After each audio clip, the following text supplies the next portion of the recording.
Ryan Reynolds here from Mint Mobile with a message for everyone paying big wireless way too much. Please, for the love of everything good in this world, stop. With Mint, you can get premium wireless for just $15 a month. Of course, if you enjoy overpaying, no judgments, but that's weird. Okay, one judgment. Anyway, give it a try at mintmobile.com/switch. Upfront payment of $45 for 3-month plan, equivalent to $15 per month required. Intro rate first 3 months only, then full price plan options available. Taxes and fees extra. See full terms at mintmobile.com. This ad-free episode of Out of Patience with Matthew Zachary is made possible through a grant provided by Jazz Pharmaceuticals.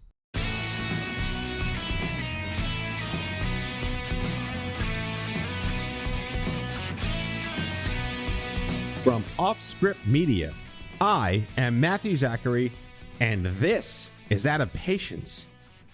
On today's show, Andrew and I welcome two incredibly inspiring people to opine on the current status of lung cancer. You know, stigma, the increasing prevalence in young women, new treatment options, all that good stuff. And as an added bonus, both guests are cancer survivors. Because cancer survivor is the LinkedIn profile skill that no one wants to have. Anyway, Nina Beatty is the creator of the MPAT Cancer Project, a nonprofit that uses technology to increase meaningful communication for those with cancer, and a legacy friend of mine, Katie Brown, Vice President of Support and Survivorship Programs at the Longevity Foundation. And a quick disclaimer to our listeners that this episode was taped live at Off-Script Media Studios in New York City long before the COVID pandemic set the world on fire. Enjoy our conversation.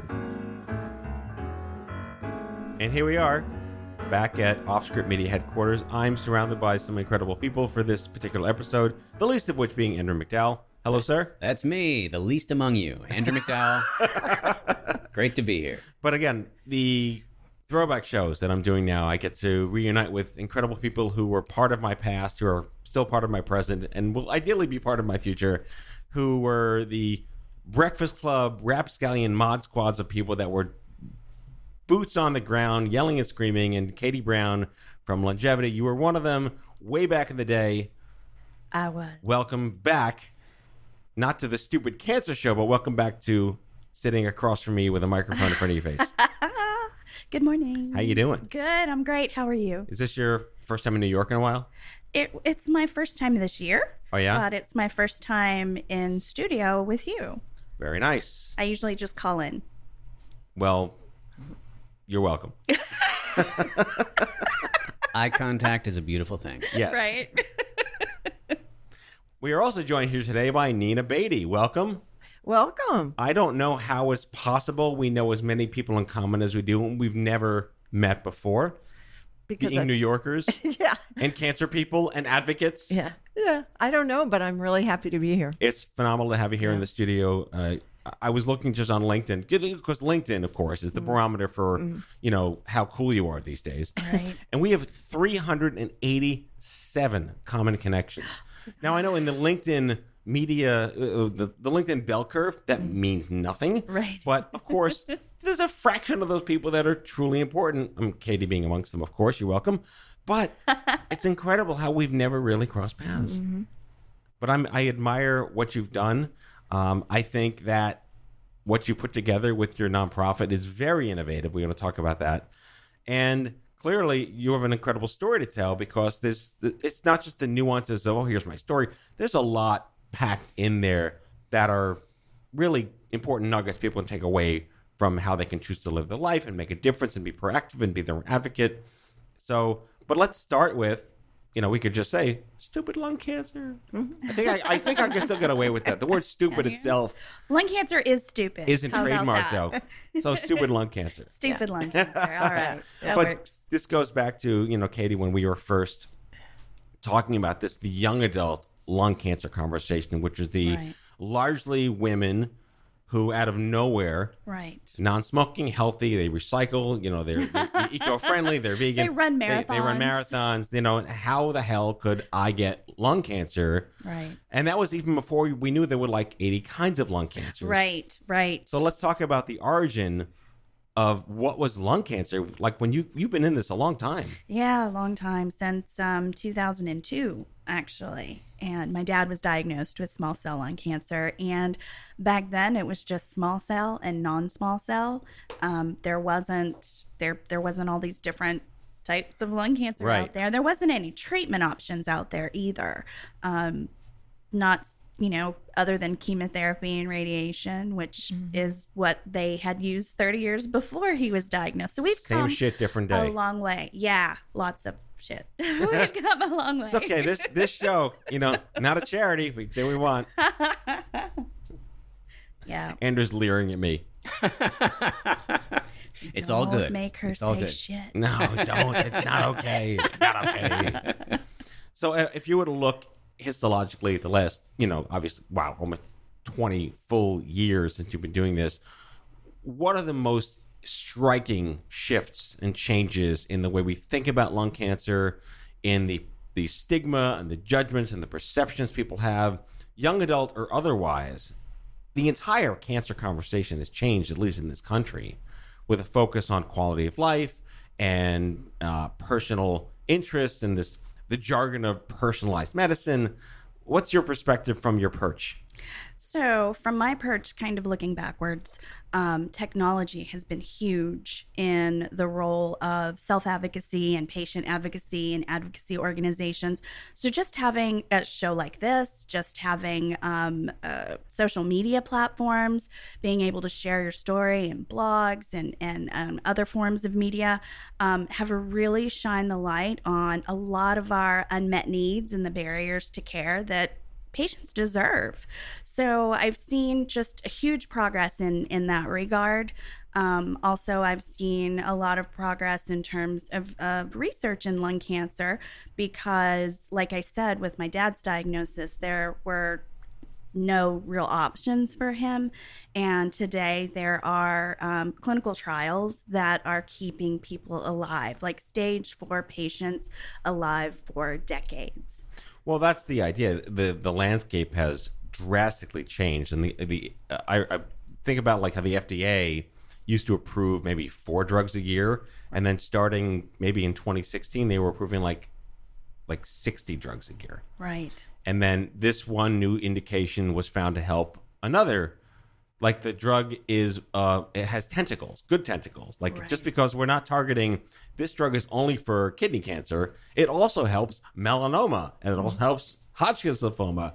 This idea of these unicorn drugs Right. have truly transformed the landscape. But you're seeing that incredibly prevalent in lung cancer specifically. Specifically in lung cancer, and then with the identification of biomarkers in certain types of lung cancer, that also goes towards targeted therapies and precision medicine, and that's helping people live longer and better with lung cancer. Especially the relapse patients too. That's a whole other world of like, it's one thing to get it once and you think you're out of the woods, but then again, hey, back with a vengeance. And now even today, there's stuff for you. Yes, absolutely.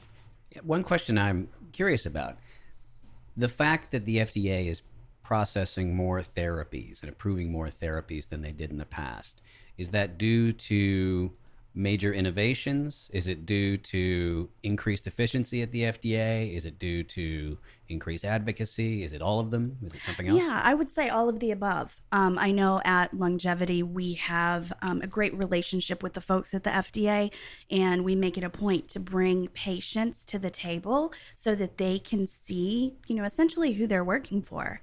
And the patients let them know, what those gaps are and how they can sort of streamline the process and make things a little bit better. Patients want treatment options. So let's hand it over to our special guest, Nina Beatty. You've been sitting there very patiently, like squirming I have so much to say. The floor is yours. You have an incredible story to tell. Take us away. Well, I guess I came at the fortunate time in life. I mean, it's so great because I was very aware. I was diagnosed in 2014. And at that time, they did. I had standard treatment, which was chemo, radiation, and then prophylactic radiation to the brain. That was a hard one to decide on. Right.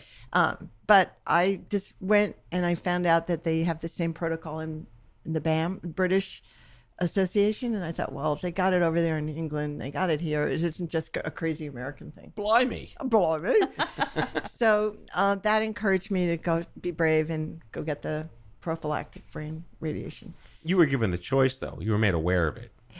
Yes. And we'll put a pin on that because I've had to really coach people about that. So many people who are terrified the way I was to get, when there's no evidence of cancer in your brain, it's hard to get people to say, oh yeah, I'm going to sign up for brain radiation. Right. Woohoo. You know, like, no, I don't think so. So it was a tough decision, but because I realized it was part of the protocol. The small cell moves really fast as opposed to non-small cell. Yeah, let's talk about that because we were discussing before the show. I've done a lot of work in hematology, and there's Hodgkin's and non-Hodgkin's. Right. Thanks for naming that, docs. So what is the difference between small cell and non? Obviously, beyond the non-existence of a small cell, I'm assuming. Is that what it is? It's there or it's not? A small cell is non-there? I'm just an armchair idiot. Go ahead. Well, from what I understand, it's that it's much smaller, and it's when they look under a microscope, it's glass. It's like ground glass particles. It's like oatmeal. Yeah, it's like oatmeal. And so That sounds lovely. because I know, right? you can't have surgery, because if you have surgery on your tumor, it'll just spread the whole thing wide open. Oh my, like a And glitter then- bomb. All right, so we know it's a glitter bomb. Yeah. Okay. Yeah, that's a good way All of right. putting it. You know, I will never look at glitter the same. And again, you're welcome. And then the whole thing is, once let's say you go through the chemo radiation, the body is now primed to have, the little cells are going to go, whoo, I know where we didn't go, the brain. Let's go to the brain. My little pretties, you know. So then it goes up to the brain. That was a quality Wicked Witch of the West. Well, that's how I envisioned it. I really did. It's like, because I have to talk to people about Right, it. right. You know? So then I say, and we don't want it up there, do we now? You know, it's like, In your little brain. like, no. And then, so then it's up there, and then you get brain cancer. So you really want to protect that, prevent that. That's why it's called prophylactic. Is there a risk associated with that? Like if they told me you have a 5% chance of brain metastases, I probably wouldn't do this. But if they said you have a 95% chance that this is going to hit your brain in the next 10 years, yeah, zap me. Yeah. Well, I don't know the statistics. I just know that it was strongly recommended by the radiologists. Yeah, it's small cell and non-small cell. So small cell is about 15% of the lung cancer diagnosis. And whereas non-small cell, you'll have formed tumors or masses.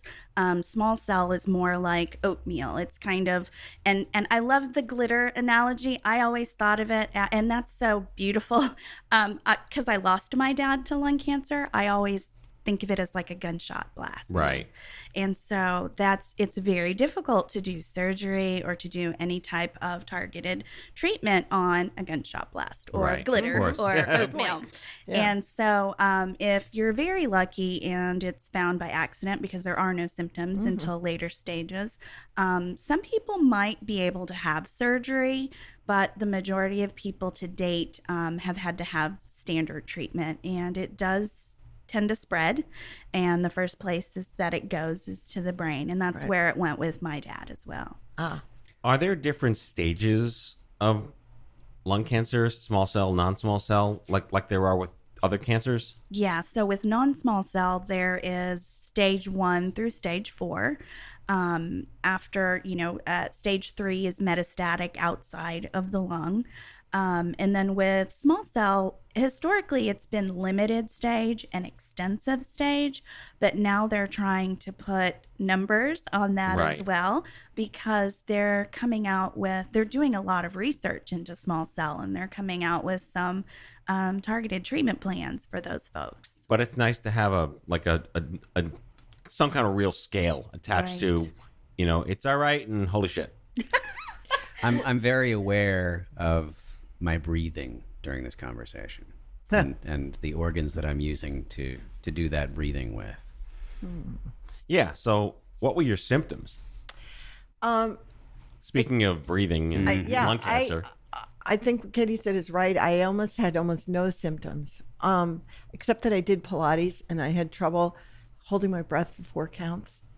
And friends, this is kind of interesting. I had a lot of friends like, oh, it's winter. You just have some sort of respiratory thing. But part of me knew, because I was aware of my body, that there was something slightly wrong. And so when I got to the point where I had an early detection scan, which is a whole other thing, I went and got the scan partially because I think I was aware that something in the back of my mind told me it was a good thing to do. Well, you know your body. Yeah. So I thought that's odd. And it turned out the fluid had already begun filling up in my lungs in reaction to the cancer. Wow. But it was way at the bottom of my lungs. They didn't even have to aspirate it. But I was diagnosed as treatable stage. And it's treatable and untreatable, which is pretty horrifying, you know. That is the worst binary recommendation ever from a doctor. Right. Well, we can cure you or see ya. But actually, that happened to me. I Oh, sat boy. next to a woman where she was in the other category. Oh, She no. said, they didn't tell me to go get some clinical trial. What? And then when I realized they Well, sent her there home, probably wasn't one then for her. You know, she was too advanced. Right. But, So, you know, they're yeah. working on trials for advanced stage now, too.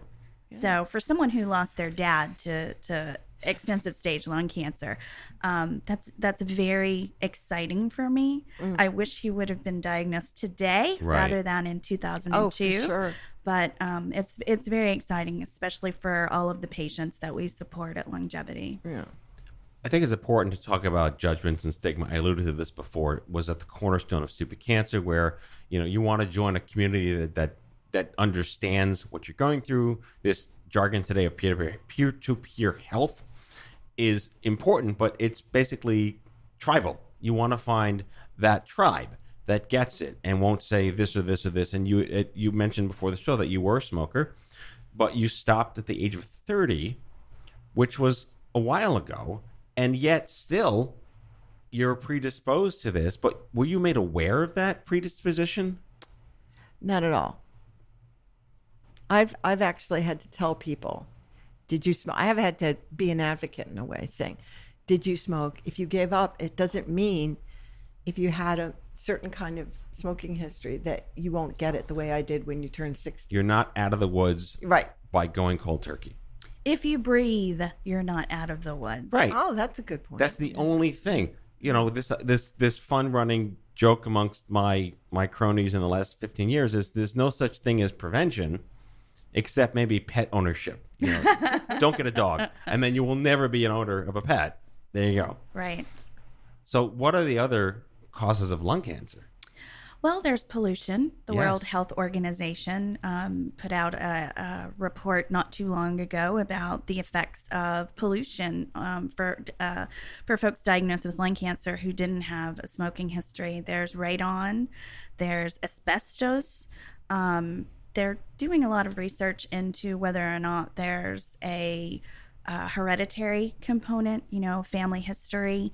And then, sometimes we just have bad genes. Bad luck. Bad luck.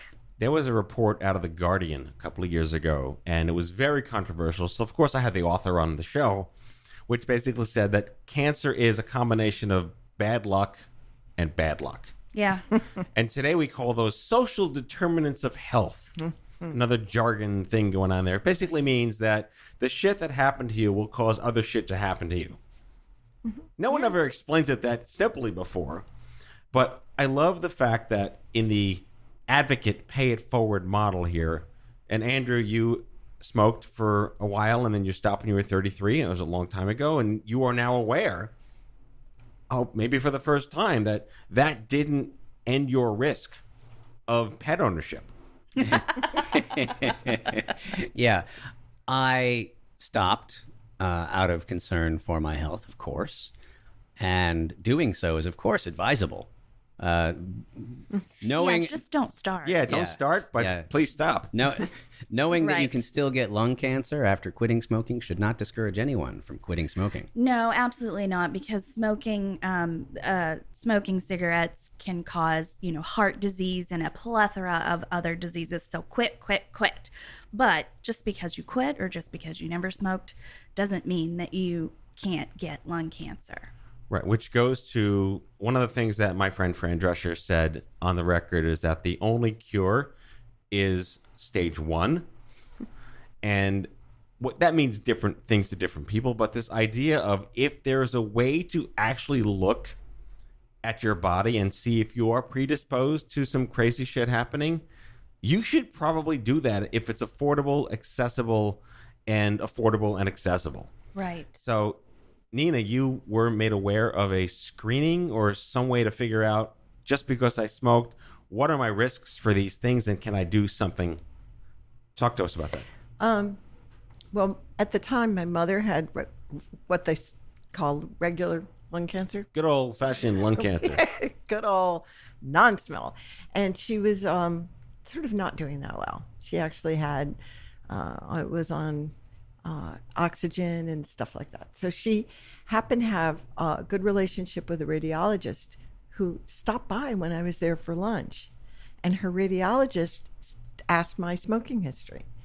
And it was her radiologist who said, you grew up in New York with a lot of pollution. Your mother was a 4-pack-a-day smoker. So there was lots of car rides where we all had to smoke. Right. See? I remember those, right? Yeah.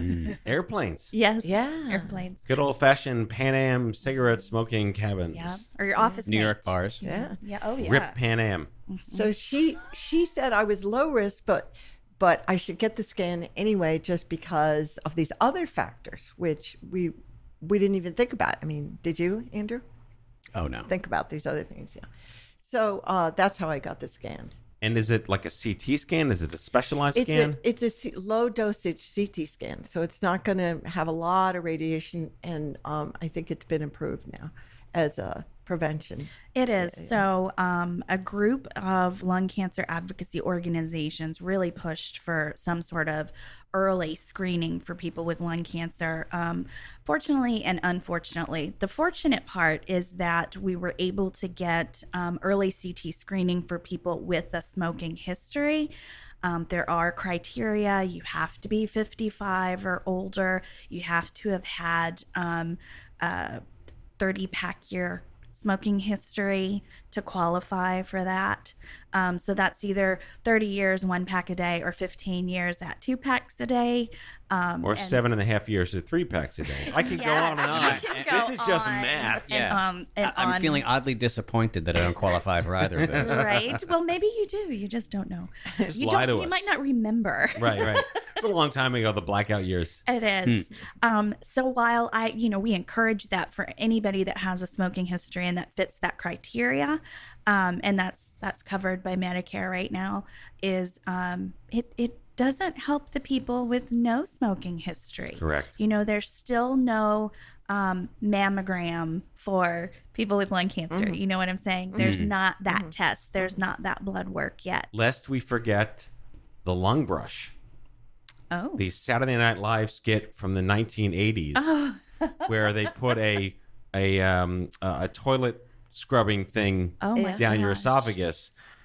We'll put I will find this on Yes, YouTube. Please It do. is one of the funniest SNL skits Oh my called the goodness. lung brush I'm gonna have to. as a I'm cure gonna for Google lung that. cancer. I'm gonna Google it. So let's bring back the lung brush. Yeah. Oh my goodness. Oh my gosh. Yeah, the dentists have the solution. Yes, exactly. But to your point, Katie, this alliance, I hate the word alliance and coalitions, but there really was a strong banding together of advocate groups that at least got this in place. Because if you do have a history of smoking and you haven't even smoked in 20 years, Right. you should have the right to know you're at risk Right. and get that stage 1 or get this crap out of my body stuff Right. So a and question- dive something else. Right. And for those people who are still smoking, at age 55, you're still smoking, you have that smoking history, you can get the scan. If you don't mind, perhaps I could be a use case here. I'm 47. I did smoke from the age of roughly 21. So I started late. What a fool.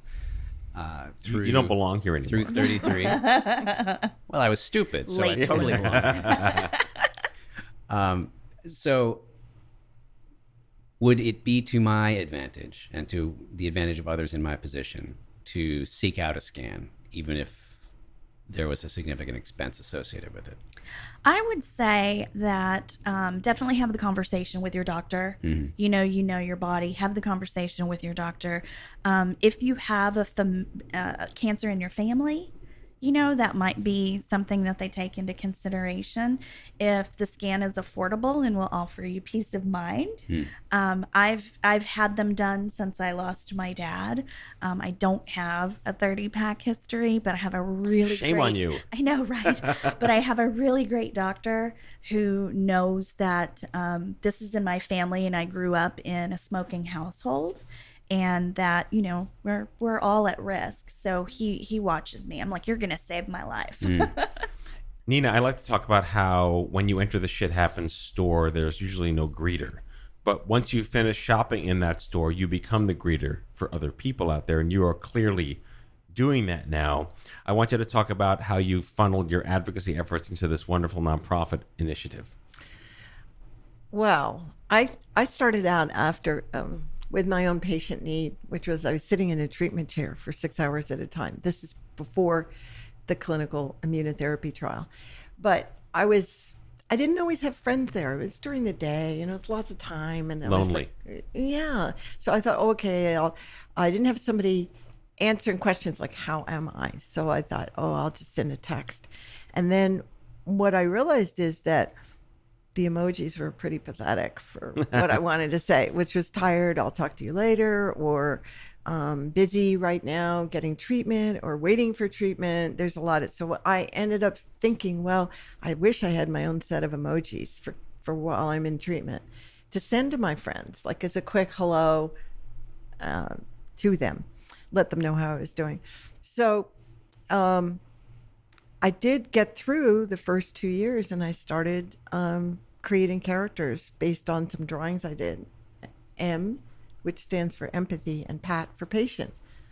And I created 18 animated GIFs or animated emojis that are free to download. Yeah, and if you are familiar with texting on iPhones, I think, right? Mm-hmm, You can have custom stickers that live in your text universe out there, and you can very easily go to the App Store and look for EMPAT, EMPAT, Yeah. and download these. And they're animated and they're fun, and it would be fun to see if they can move into like the memoji space. Where you get your animated face just all sad or happy, but it's such an indicative product of having gone through an experience and seeing a gap in the mental health, the emotional well-being, how do you end the isolation? How do you normalize it to the extent that it's even remotely possible to do? So kudos for that. What kind of response have you seen?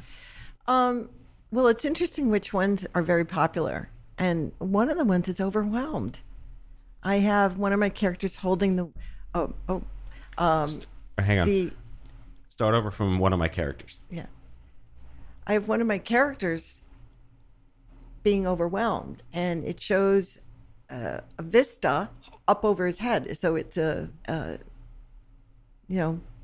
weight bar, and the water's dripping, and he just like he's under the weight of pressing. Like Atlas. Yes, like Atlas. And so it's just a lot of work for him to hold it up. And that's true from social workers to caregivers to patients. I think everybody feels it all comes on as a bit of a surprise, and it's overwhelming from all those different aspects. So that's a very popular one. What I love about empath, and there are examples of people who've come up with greeting cards that provide the people connected to a person who's going through a therapy with a deeper understanding of the emotional impact of this experience. There are just a few notes on the piano that people tend to play when they hear that one of their friends is sick. And things like empath expose the rest of the piano. Look at you. Bravo, Playing the Andrew. piano. Yeah. Yeah. And then, yes, That's exactly, deep. because on some of mine, By Jack Handy. Right. I have having a good day and gratitude. Thank you so much for helping me today. Things like that. So it goes the whole thing from I'm sad, I don't feel well, to boy, I'm having a good day. And so Again, this is so emblematic of how we find our way through, and just to say it again, become the greeter for the next person that invariably enters that shit happens store. Right. And how far we've come. Yeah. Because, in 2002, there wasn't all of these social platforms There was or no internet. emojis or anything like Dial-up. that. So We there should was play the dial-up. AOL dial-up noise. There was now. dial-up. I started a message board for people impacted by lung cancer. And so that was a place for people just to connect and say, hey, I'm in the... What did you call it? The shit house. The shit happens lung cancer store. The shit house. No, that's when we got in trouble as kids. Oh, sorry.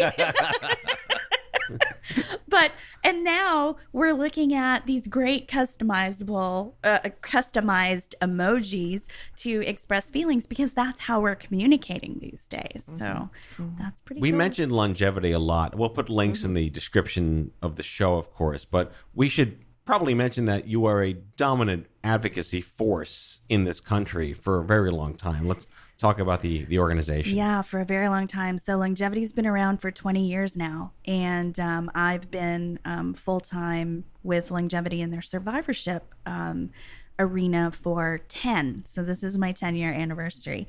And longevity is the leading lung cancer focused nonprofit in the nation. We have the most lung cancer resources. We have the largest online community. We have amazing researchers and scientists on staff. And we have amazing advocates like Nina, who really want to pay it forward, be a mentor for others, share their story, come to shows like this, Yes. and to raise awareness about how important it is to talk about lung cancer and to just self-examine yourself and your surroundings and take care of your health. So as we start to wrap, I always like to turn it back over to our resident survivors and ask them a couple of questions. One is, what would you tell yourself the day after you were diagnosed that you would have liked to have heard? And what is your message to that new person that enters the same shit happens store? it may sound like a bit of a leap, but what I had to go through was learning how to love myself.